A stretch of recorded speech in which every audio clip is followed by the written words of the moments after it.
Queridos, nós vamos abrir a palavra de Deus na carta de Paulo aos Efésios, capítulo 5, dando continuidade à nossa série de mensagens nessa carta. Hoje à noite o tema da nossa exposição são os deveres mútuos do marido e da esposa. Efésios capítulo 5, 22 a 33.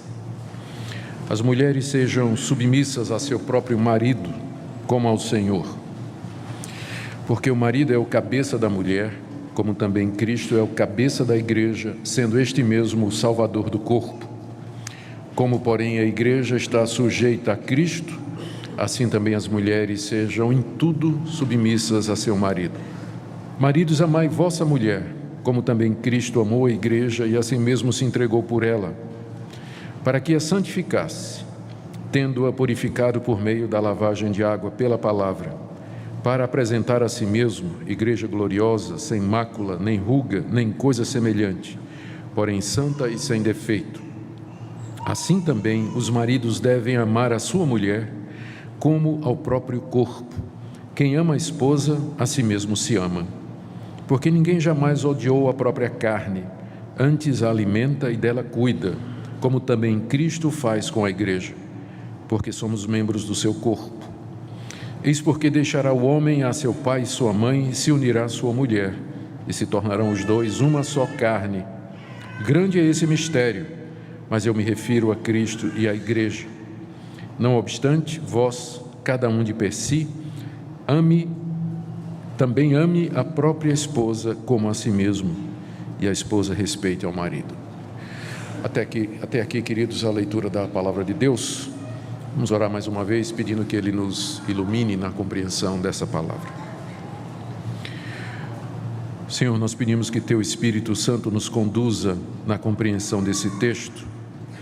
Quero orar pelos casais aqui presentes e pedir, ó Deus, que esta palavra seja usada por Ti para abençoá-los, fortalecê-los, encorajá-los, ajudá-los, instruí-los, corrigi-los, repreendê-los onde for necessário. Nós queremos pedir também pelos jovens que planejam casar, que gostariam de ter família, que possam meditar na Tua palavra. E nós pedimos, ó Pai, que Teu Espírito nos conduza nesse instante, para nossa edificação e glória do Teu nome, por amor de Jesus. Amém. Na nossa sequência de exposições na carta a Efésios, nós chegamos aqui no capítulo 5, verso 18, onde o apóstolo Paulo instrui a igreja a encher-se do Espírito Santo. E nós vimos na mensagem anterior que ele coloca 4 orientações básicas para que isso aconteça. No verso 18 ele diz: enchei-vos do Espírito, é uma ordem. E no verso 19, 20 e 21, ele diz como essa ordem deve ser cumprida. No verso 19, falando entre vós com salmos. Ainda no verso 19, entoando e louvando de coração o Senhor com hinos e cânticos espirituais. No verso 20, dando sempre graças por tudo a nosso Deus e Pai, em nome de nosso Senhor Jesus Cristo. E no verso 21, sujeitai-vos uns aos outros no temor de Cristo. A nossa tradução da Sociedade Bíblica do Brasil, e eu acho que as outras traduções também, depois do verso 21, colocaram um subtítulo. Na minha Bíblia tem o lar cristão, marido e mulher, separando o verso 21 do verso 22, o que dá a impressão de que Paulo terminou de falar sobre plenitude do Espírito Santo e agora está começando um outro assunto. Então, esses subtítulos, eles são muito úteis. O alvo deles é dizer ao leitor qual é o tema do bloco seguinte. Mas às vezes acontece que eles separam um versículo do outro e a gente perde a sequência do pensamento. Vocês têm que lembrar que o apóstolo Paulo não escreveu esses negritos, né, esses subtítulos. Isso são os tradutores aqui brasileiros que colocaram. Portanto, não é inspirado por Deus, por isso eu posso falar mal, tá certo? Não está no original. Qual o problema desse subtítulo aí entre o 21 e o 22? É que você vem lendo, enchei-vos do Espírito, chega no sujeitando-vos uns aos outros, e você para aí, pensando que no verso 22, Paulo está começando a falar agora de um outro assunto, ou seja, da relação da mulher para com o seu marido e do marido para com a sua mulher. A verdade é que Paulo não está começando um novo assunto, ele está continuando. O verso 21 diz: sujeitando-vos uns aos outros no temor de Cristo.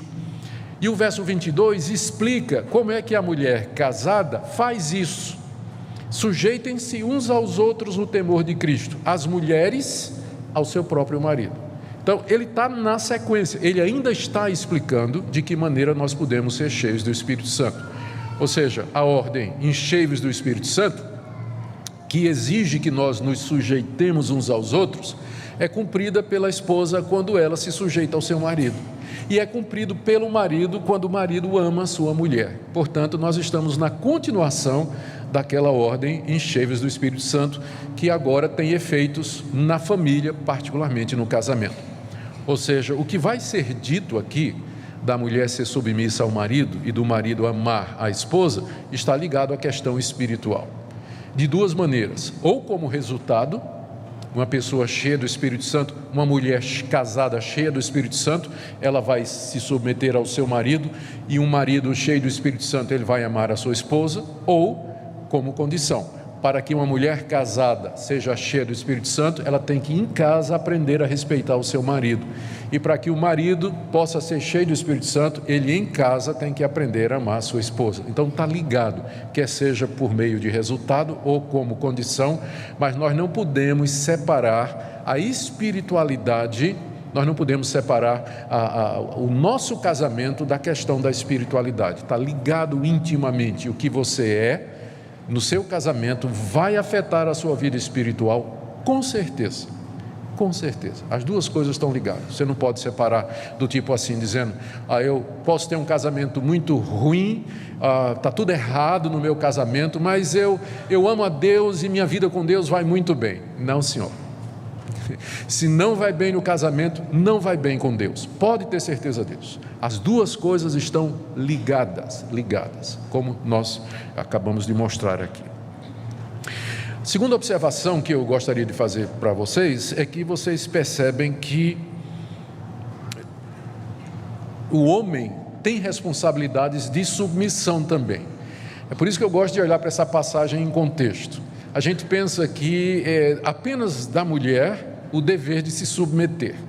Mas se o que eu estou dizendo aqui está correto, se o verso 21, sujeitando-vos uns aos outros, é explicado pelo que vem em seguida, significa apenas que não somente a mulher, para obedecer ao verso 21, se sujeita ao seu marido, mas o marido cumpre a ordem da sujeição mútua amando a sua esposa.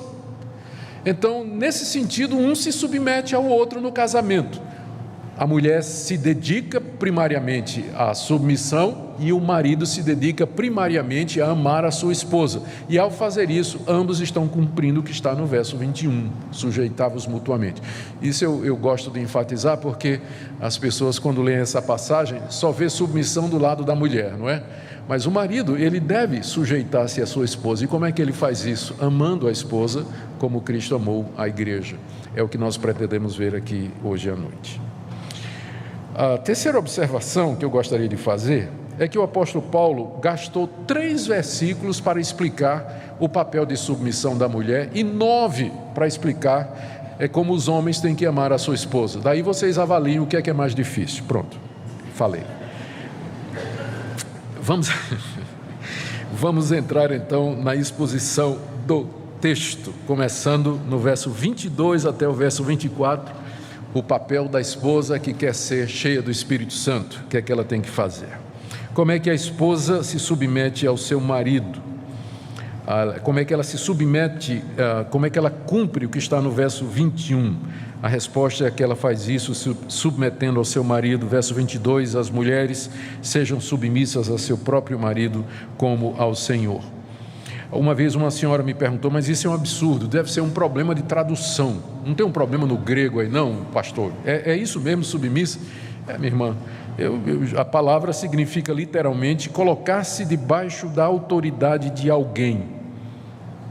Hipotasso no grego, né? Colocar-se debaixo de alguém, da autoridade de alguém. Traduções válidas: subordinar-se, obedecer, respeitar, acatar.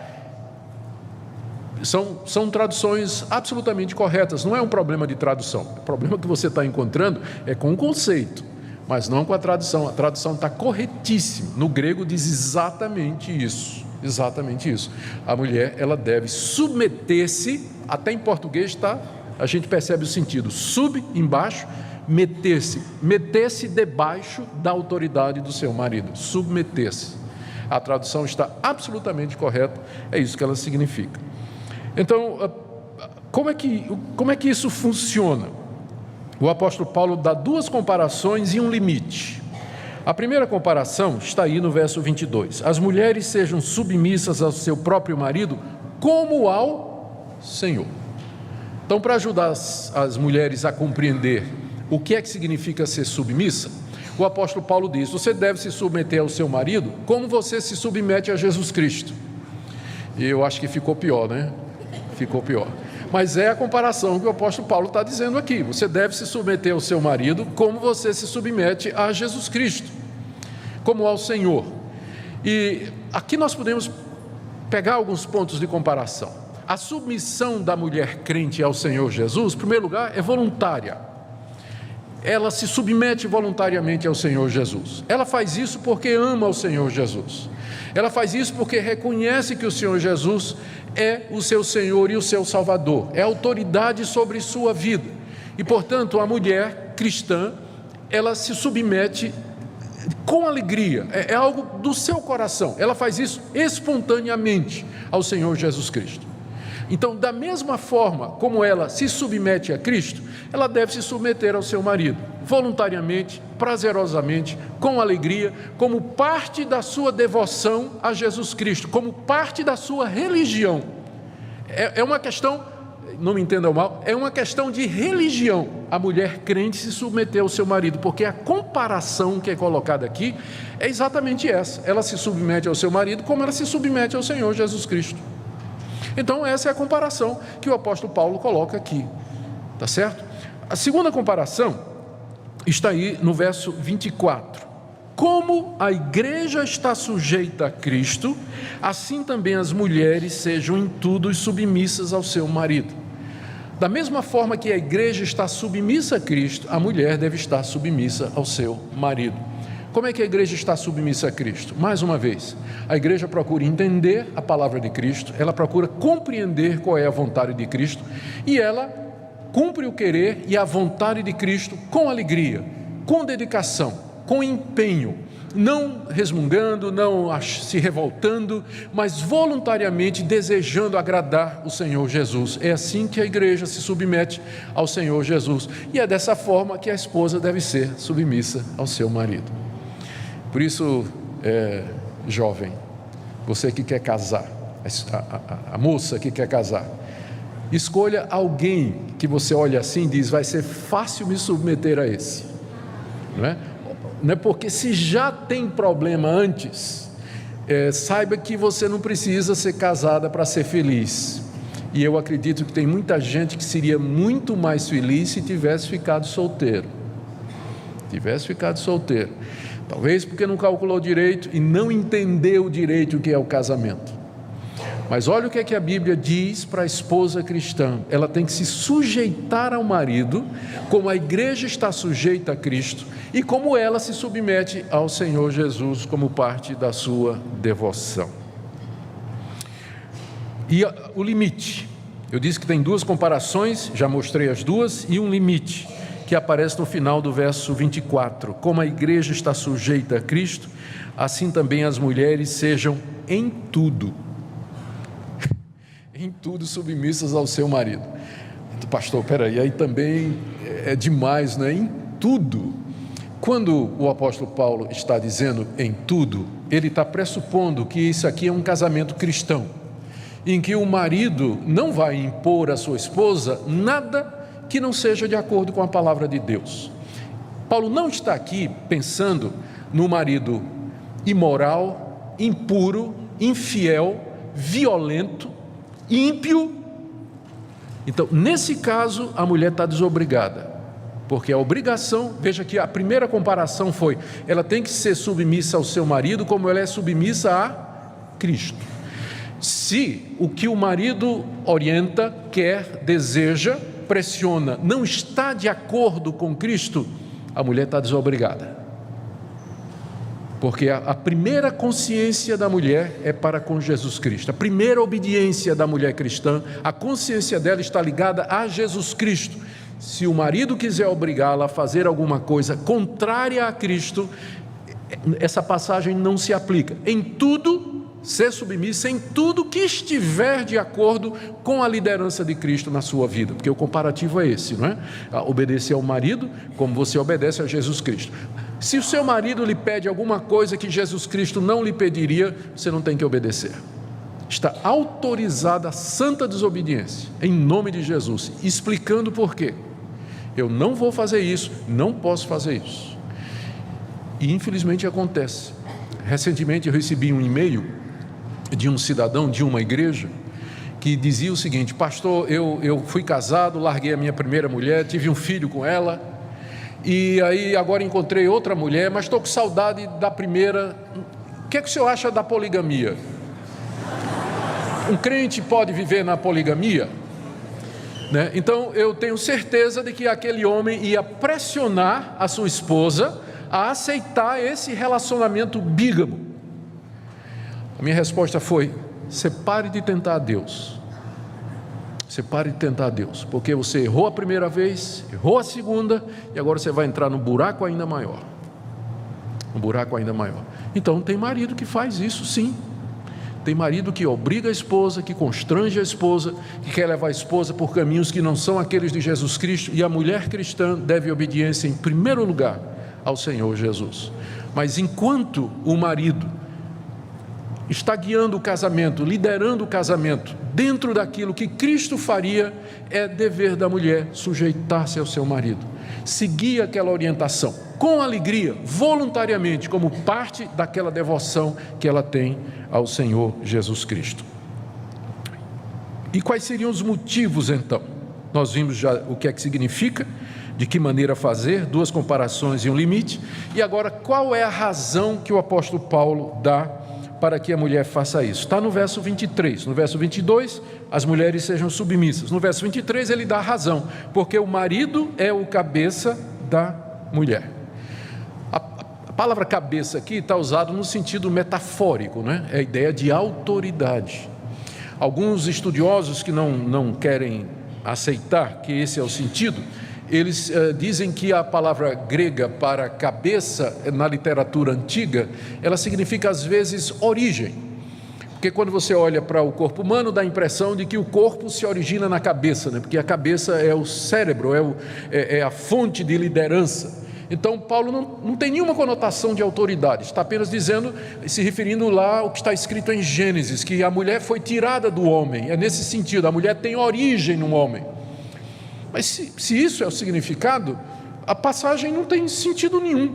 O que é que significa submeter-se então? Se cabeça aqui não significa autoridade. A razão pela qual a mulher deve se sujeitar ao seu marido é porque o marido é o cabeça da mulher. Isso não significa que o marido é melhor, que o marido é maior e que o marido tem uma posição mais elevada do que a mulher. Significa simplesmente que quando Deus criou o homem e criou a mulher, deu a eles funções distintas, sem que isso significasse que aquele que lidera é maior do que aquele que é liderado. A Bíblia diz, por exemplo, que nós devemos nos sujeitar às autoridades constituídas. Romanos capítulo 13. A palavra sujeitar ali é a mesma palavra que é usada aqui, para a mulher se sujeitar ao seu marido. Quando a Bíblia diz que nós temos que nos sujeitar às autoridades constituídas, ao governo, isso não quer dizer que o governo, a pessoa que ocupa a função de governo, é maior ou melhor do que nós. Às vezes não é mesmo, né? Às vezes não é mesmo.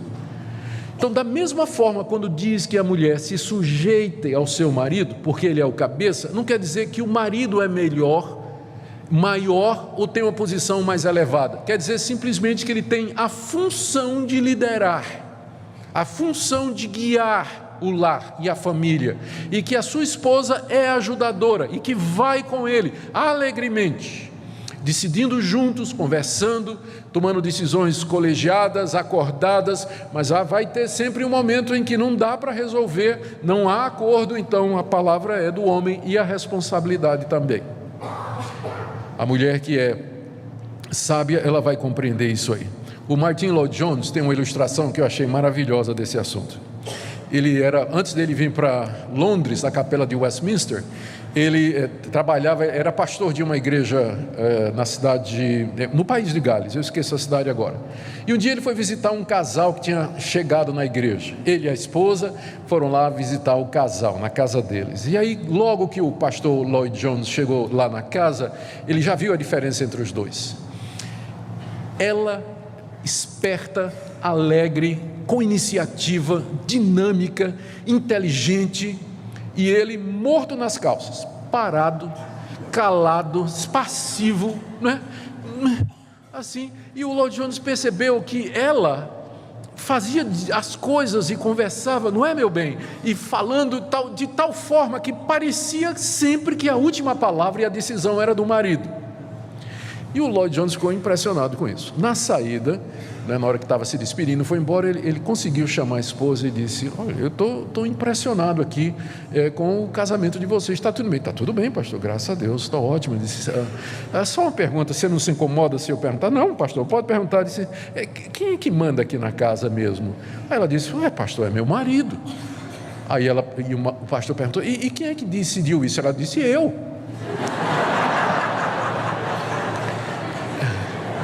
Claro, óbvio, óbvio, não é? Querida irmã, se você não deixar, o seu marido não vai assumir a liderança, pode ter certeza disso, não é? Mas para que ele possa ser o cabeça do lar e da família, é preciso que você entenda que esse é o papel que Deus deu para ele e que seu papel, de fato, é colaborar com isso, ser auxiliadora idônea. A razão pela qual a esposa deve ser submissa ao marido é porque o marido é o cabeça da mulher, pela criação de Deus e pela comparação que é feita no verso 23 entre Cristo e a igreja. Olha aí, o marido é o cabeça da mulher, isso aqui é um reflexo da criação, foi assim que Deus nos fez, como também Cristo é o cabeça da igreja, sendo este mesmo Salvador do corpo. Mais uma vez o apóstolo Paulo faz uma comparação entre o papel da mulher com aquele papel ou com a relação Cristo e a igreja. O Senhor Jesus é o cabeça da igreja, Ele é o salvador da igreja, é o provedor da igreja, é aquele que guia a igreja, abençoa a igreja, sendo o seu mestre e o seu Senhor. Da mesma forma que Cristo é o cabeça da igreja, assim também o homem é o cabeça da mulher no que diz respeito ao casamento. Então, aí no verso 24, Paulo conclui dizendo: como, portanto, a igreja está sujeita a Cristo, assim também as mulheres sejam em tudo submissas ao seu marido. As mulheres precisam de oração, elas precisam de sabedoria e de discernimento. Não são poucos os problemas causados no casamento, porque a mulher não entende o seu papel. Longe está aqui da palavra de Deus dizer que isso significa escravidão, opressão, sujeição da esposa. Não se trata de nada disso, é apenas uma questão de definição dos papéis. O homem não é mais do que a mulher, ambos foram criados à imagem e semelhança de Deus, mas Deus nos criou com funções distintas. E se você não está pronta, minha irmã, a reconhecer isso, é melhor não casar. Melhor não casar, mas você deve entender isso, essa é a função que Deus determinou. E se você está com problemas no casamento, minha irmã, antes de colocar o dedo no marido, apontar o dedo para o marido e dizer que ele é o responsável pelas crises e tudo mais, faça uma análise da sua vida e pergunte se à luz da palavra de Deus você tem cumprido esse papel de auxiliadora, de respeito, de sujeição à orientação do marido enquanto ele está dentro da palavra de Deus. Agora vamos para a segunda parte, 9 versículos, do verso 25 ao verso 33, na verdade 32, em que o apóstolo Paulo agora orienta os maridos, como eles devem cumprir o que está no verso 21, sujeitai-vos uns aos outros. A resposta de Paulo para essa pergunta, como é que o homem cristão casado obedece o verso 21, é que ele deve fazer isso amando a esposa. Maridos, amai vossa mulher. Amai vossa mulher. A primeira questão que se levanta aqui é porque que a ordem para amar é dada para o homem e não para a mulher. E a resposta é que isso está implícito. Não há um mandamento aqui direto para que a esposa ame o marido, porque está implícito de que ela faz isso, porque de que outra maneira ela se sujeitaria ao seu marido, a não ser por amor a Cristo e ao marido. Então está pressuposto, mas por outro lado parece que Paulo reconhece uma diferença no coração, a ponto de que é preciso que ele explicite para o marido que é necessário que ele ame a sua esposa.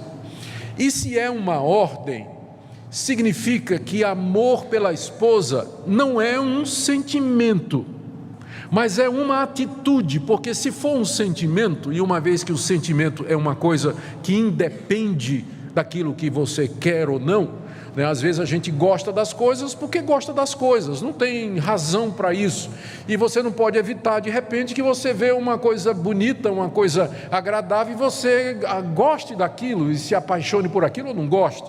Então os sentimentos são meio que independentes. Então, se amar a esposa é um sentimento, não pode haver uma ordem, amai vossa esposa.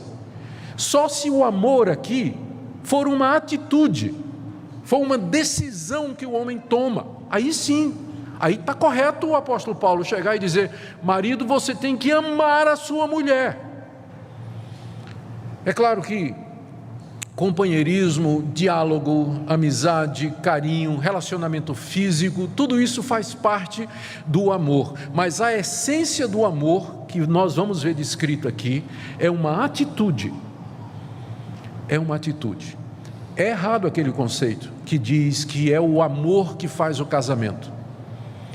O correto é dizer que é o casamento que faz o amor. Você ama porque você está casado com ela, é sua mulher, e você prometeu diante de Deus e diante do povo que você a amaria na dor, na doença, na necessidade, você estaria com ela e cuidaria dela. Então é esse o tipo de amor que a Bíblia contempla aqui. Não dá para confundir com paixão, né? Não dá para confundir com paixão. A paixão é você olhar para ele e achar que ele é tão engraçado como o Tiririca e tão inteligente como o Eduardo Cunha. Mas amor é você ver que ele é tão inteligente como o Tiririca e tão bonito como o Eduardo Cunha, e mesmo assim você diz: eu vou ficar com ele de qualquer jeito. Isso é amor. Paixão é uma coisa que é baseada no externo, na aparência, é uma sensação, uma emoção, e ela vai embora. Mas o que faz, o amor que é determinado aqui, ele tem origem no fato de que você é casado. Você não vai encontrar, por exemplo, nenhuma passagem dizendo assim: namorados, amai vossa namorada. Não tem, não é? Noivos, amai vossas noivas. Também não tem. Só tem assim: marido, amai vossa mulher. Por quê? Porque a base do amor aqui é o casamento. É a promessa que você fez. Por isso, é difícil quando um homem chega assim e diz: eu vou largar minha mulher porque meu amor acabou. Não, o que acabou foi paixão. Mas amor, pelo jeito, nunca teve. Então está na hora de começar, porque amor é uma coisa que se aprende. Você pode aprender a amar a sua esposa. Senão, não teria uma ordem na Bíblia para isso. Ame a sua mulher. Você vai ter que aprender a amar a sua mulher. Porque o amor, como nós dissemos aqui, não é uma emoção. Começa pela referência que é dada aqui, no verso 25.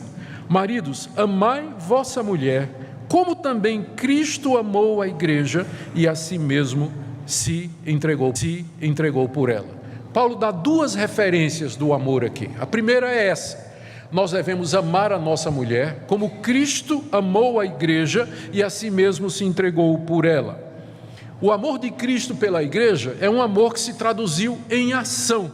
Ele saiu da glória, ele desceu dos céus, tomou a forma humana, se tornou como um de nós, se humilhou e se deu na cruz pela sua igreja. Ali na cruz do Calvário, ele pagou o preço da sua noiva, da sua esposa, que é a igreja, sangrou por ela, renunciou à sua própria vida para que pudesse resgatá-la, como está dizendo aqui no verso 26, que ele fez isso para que a santificasse, tendo-a purificado por meio da lavagem de água pela palavra. É uma referência à purificação que Cristo fez da sua igreja com o seu sangue na cruz. E no verso 27, para apresentar a si mesmo igreja gloriosa, sem mácula, nem ruga, nem coisa semelhante, porém santa e sem defeito. O amor de Cristo pela sua igreja consistiu no fato de que ele se sacrificou pela igreja, se deu pela igreja, porque ele queria no final trazer a igreja para si, apresentar a si mesmo a sua noiva, purificada, perfeita, sem mancha, sem ruga. Esse é o amor de Cristo. Eu sei que não é o momento aqui, mas apenas para os interessados, essa é uma das passagens que a gente usa para dizer que Cristo morreu na cruz, não pelo mundo, mas pelo seu povo. Na cruz ele estava se dando pela igreja, sangrando pela igreja, purificando a igreja, morrendo por ela, renunciando por ela, a sua própria vida. Foi por isso que ele morreu, por aqueles que são seus. Nenhuma gota do sangue de Cristo foi derramada em vão. Que ali na cruz ele sangrou por nós, pelo seu povo, pela sua igreja. Por quê? Porque queria santificá-la, purificá-la e apresentá-la a si mesmo na glória, no dia do juízo, quando ele vier e então vai se encontrar com sua igreja. Aí veja o verso 28. Assim também os maridos devem amar a sua mulher. Está entendendo por que eu disse que isso aqui não é um sentimento? É uma atitude de renúncia. Amar a mulher é você renunciar a você mesmo por amor a ela. É você perguntar: o que é que eu posso fazer para fazer minha mulher feliz? Para que a minha mulher cresça na palavra de Deus, para que eu santifique a minha esposa, para que ela cresça na graça e no conhecimento de Deus. O que é que eu posso fazer? Se eu tiver que dar a minha vida pela minha esposa, eu vou fazer isso, porque eu tenho que amá-la como Cristo amou a igreja. É isso que é amor. É uma decisão que o marido toma, e na prática isso vai significar que você vai pensar na esposa, em primeiro lugar, em vez de você pensar nisso, tipo assim, no dia a dia você quer a esposa como se fosse uma empregada doméstica, que ela faça tudo para você, você quer ser servido, e a sua esposa está lá fazendo, a maior prova no Brasil do marido amar a esposa, vai lavar prato, lave roupa também. Não, mas tem gente que deixa, está lá e a esposa vive para servi-lo, para atender às necessidades dele. Ué, eu lavo prato, viu, gente? Eu estou dizendo isso porque eu tenho um colega de seminário, eu até avisei a minha esposa antes, eu tenho um colega de seminário, estudou comigo, se formou comigo, ele não ia bem no casamento, não ia mesmo, e um dia ele estava fazendo um estudo bíblico na escola dominical e falando do amor do marido, que o marido tinha que fazer isso, a mulher se levantou e disse: ele não faz nada disso em casa. Acabou o pastorado dele, Então antes eu conversei com minha mulher, a gente acertou tudinho para eu poder dizer essas coisas aqui. Bom. Mas há tantas maneiras no dia a dia, não há? Em que você pode se dar pela sua esposa, você pode renunciar por ela, e você agora entende como o ciclo fecha, não é? É fácil a mulher se submeter a um homem que a ama dessa forma. Ela vai fazer com alegria, se submeter alegremente. E é fácil para um homem amar uma esposa que se submete a ele. Se os dois cumprem o seu papel, o casamento anda redondinho. Claro, sempre tem problemas, não é? Sempre tem dificuldades. Afinal, são dois pecadores vivendo debaixo do mesmo teto. Tem que dar problema de vez em quando. Mas se nós concentrarmos no papel que nos é dado pela palavra de Deus, a esposa na submissão e o marido no amor, as chances dos problemas serem resolvidos é muito maior do que cada um buscar o seu interesse. Em vez de você dizer: eu tenho o direito de ser feliz, eu estou buscando a minha própria felicidade, inverta a questão e diga: o que é que eu posso fazer para fazer o meu cônjuge feliz? O meu alvo no casamento não é a minha felicidade, mas a felicidade dela e a felicidade dele. Na hora que você faz isso, aí você vai ver como a situação muda. A situação, na verdade, inverte. E a segunda referência que o apóstolo Paulo dá aqui, que pode até parecer estranha, a primeira referência foi: marido ame a mulher como Cristo amou a igreja. A segunda referência está no verso 28. O marido deve amar a mulher como ama ao próprio corpo. Ele deve amar a mulher como ele ama ao próprio corpo. Aqui, do verso 28 até o 32, Paulo tem em mente o relato de Gênesis capítulo 2, verso 24. Deus fez o homem, dele fez a mulher e disse: o homem vai deixar pai e mãe, vai se unir à sua mulher e os dois serão uma só carne. No casamento há a constituição de uma biunidade. Marido e mulher formam uma só carne. Portanto, a carne da esposa é a minha, e você, mulher, a carne do marido é a sua, é um só corpo, como se fosse um corpo, duas pessoas vivendo no mesmo corpo, uma biunidade. Essa ideia que está por detrás aqui, e que Paulo, inclusive, usa como ilustração da relação de Cristo e da igreja. Tanto é que no verso 32 ele diz: grande é esse mistério, que o homem e a mulher são uma só carne. Mas ele diz: eu me refiro a Cristo e sua igreja. Da mesma forma que Cristo e a igreja estão unidos, o homem e a mulher estão unidos. Por isso que Deus aborrece o divórcio, não é? Ele aborrece o divórcio, e só pela dureza do nosso coração, em caso de adultério e de abandono obstinado por parte do descrente, é que Ele permite essa situação. Mas a visão do casamento, a visão bíblica do casamento é essa aqui: os dois são uma só carne. E o argumento de Paulo agora gira em torno disso. Ele diz para o marido assim: se você ama a sua mulher, você está amando a si mesmo, porque serão os dois uma só carne. E da mesma forma que você cuida do seu corpo, verso 29, ninguém jamais odiou a própria carne, antes a alimenta e dela cuida. Da mesma forma que você cuida do seu corpo, você tem que cuidar da sua mulher, porque cuidar da sua mulher é cuidar de você, é cuidar do seu próprio corpo, porque são uma só carne. O que você faz com ela, você está fazendo com você. Então dá duas referências para o amor. Você tem que amar sua mulher como Cristo amou a igreja e como você ama você mesmo.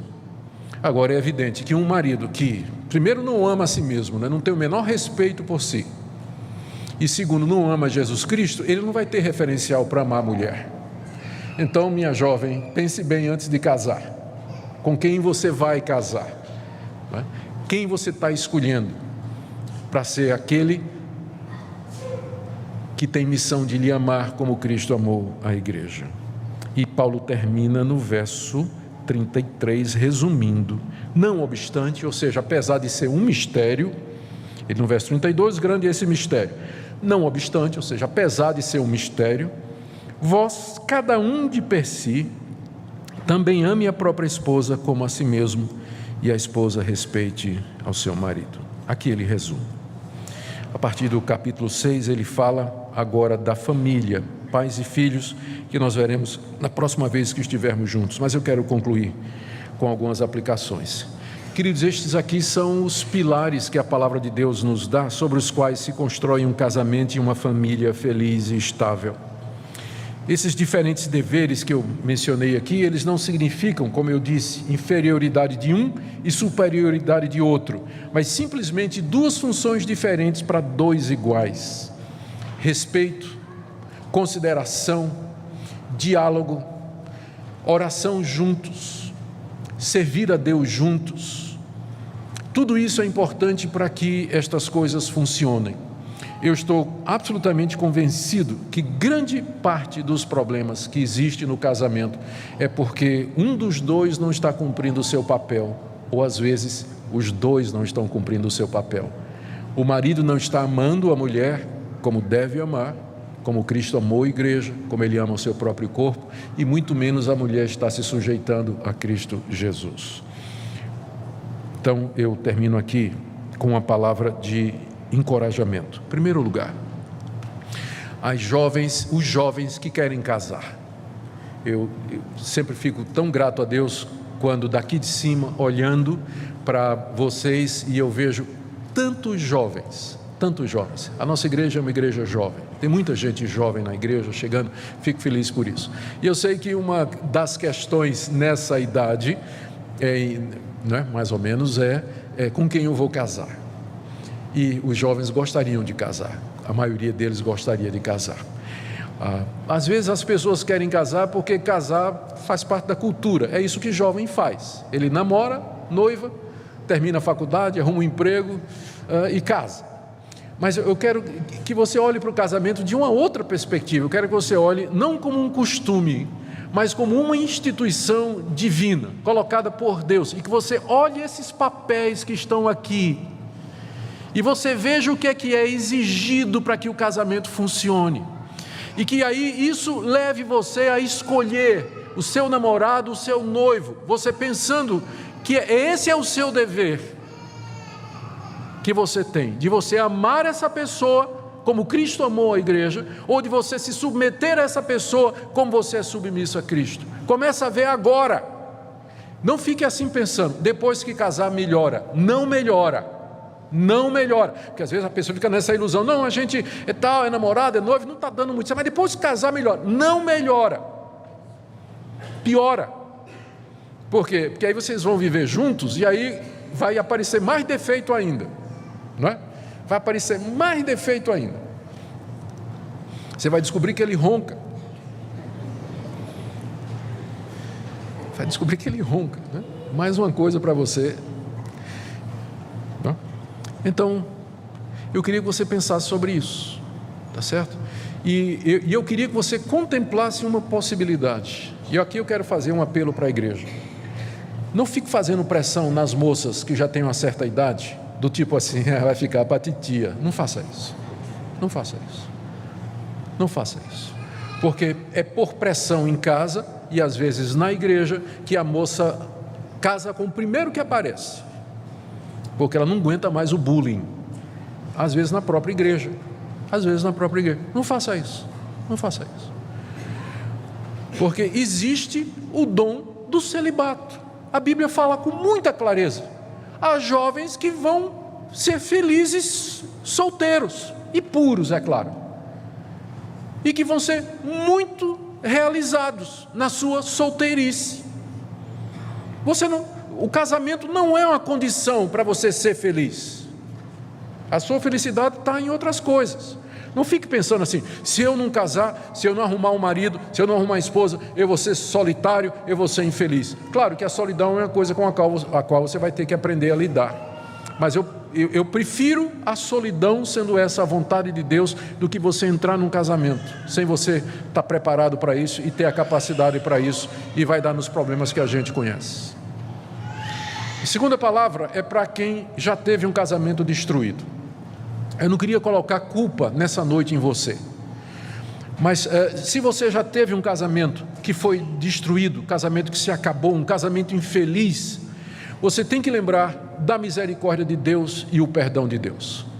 O nosso Deus é um Deus compassivo, Ele é misericordioso, Ele é capaz de restaurar a sua vida. Alguma coisa você aprendeu desse relacionamento que não deu certo. Por isso agora seja sábio e seja sábia diante de Deus. Não jogue o seu sofrimento fora, porque tem gente que comete no segundo casamento os mesmos erros que cometeu no primeiro e vai cometer no terceiro. Então, não jogue fora o seu sofrimento, mas aprenda o que Deus quer lhe ensinar. Aprenda o que Deus quer lhe ensinar. Porque Deus é um Deus que nos restaura, é um Deus que nos levanta, é um Deus que cuida de nós. Ele não desiste dos seus filhos, mas você tem que aprender e se humilhar diante de Deus, dizer: Deus, eu pequei, eu não fui uma esposa correta diante de Deus, eu não fui um marido que amei a minha mulher, eu fui infiel, eu não fiz o que é correto, eu peço que o Senhor me perdoe, eu quero que o Senhor me restaure, eu quero aprender a andar nos teus caminhos. A outra palavra é para os casais que estão aqui, que estão passando por problemas. Eu queria muito fortemente nessa noite, como pastor de vocês, orientar isso. Chegue em casa e conversa à luz da palavra de Deus, uma autocrítica. Eu estou sendo a esposa que a Bíblia diz que eu tenho que ser, estou sendo o marido que a Bíblia diz que eu tenho que ser, e se perdoem. Tem 3 frases que vão salvar o seu casamento: eu errei, por favor me perdoe, e com a graça de Deus nunca mais vou fazer isso.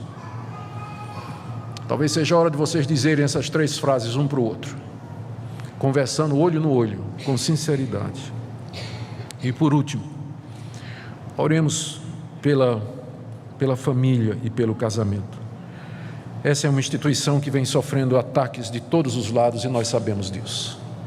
Ataques que vêm da mídia, que vêm da nossa cultura, do relativismo da nossa época, e tantos outros inimigos da família como estabelecida por Deus. Queremos ser cheios do Espírito Santo. Vamos começar em casa.